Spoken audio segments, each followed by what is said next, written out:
पवन sir, सबने इस गाने पे इतना मेहनत किया है, 8 महीने से दिन रात दिया। इस टीम की मेहनत को आप लोगों ने 2 दिन में कॉपी किया, पेस्ट किया और लाकर छाप दिया। जब होगा सब बैठकर रोएंगे। ये जेस्चर शो कर। पवन सिंह और खेसारी लाल यादव के नए गाने चोरी को लेकर जिस तरीके से भोजपुरी इंडस्ट्री में विवाद हो रहा है, इससे जस्ट कुछ देर पहले गाने की एक्ट्रेस जो कि पवन सिंह के गाने में काम की है, खुशी तिवारी, वो लाइव आती है और लाइव के दौरान ऐसी ऐसी बातों को कहती है, ऐसी ऐसी क्लियरिफिकेशन करती है कि जिसे देख कर लगे कि नहीं यार पवन सिंह का ओरिजिनल। वैसे सबको पता ही है कि पवन सिंह का ओरिजिनल गाना है, लेकिन खुशी तिवारी ने अपनी बातों में बहुत कुछ बोल दिया है। देखते हैं आज की वीडियो में, उससे पहले चैनल को सब्सक्राइब जरूर कर लें। सबसे पहले पता होगा पवन सिंह एक गाना रिलीज करते हैं, बाकी कहानी क्या बताएं। चलो मेन मुद्दे की बात करते हैं, खुशी तिवारी ने क्या कुछ कहा। खुशी तिवारी का कहना है कि मेरा गाना 8 महीना पहले बनकर कंप्लीट है, आप लोगों ने 2 दिन में कॉपी किया, पेस्ट किया और छाप दिया।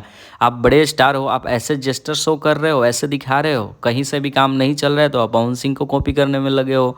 हम ऐसी एक्ट्रेस हैं जो कोशिश रहता है कि इन सभी मुद्दों पे हम ना आए, और कभी हम जीवन में सोचे भी नहीं थे कि ऐसे लाइव आना पड़ेगा। बट महान हो आप लोग, पूरे के पूरे 8 महीने के मेहनत को आप 2 दिनों में बर्बाद कर दिए। आगे खुशी तिवारी कहती है, जो मेरे लोग मेरे टीम के नहीं हो सकते उनके हम नहीं हो सकते।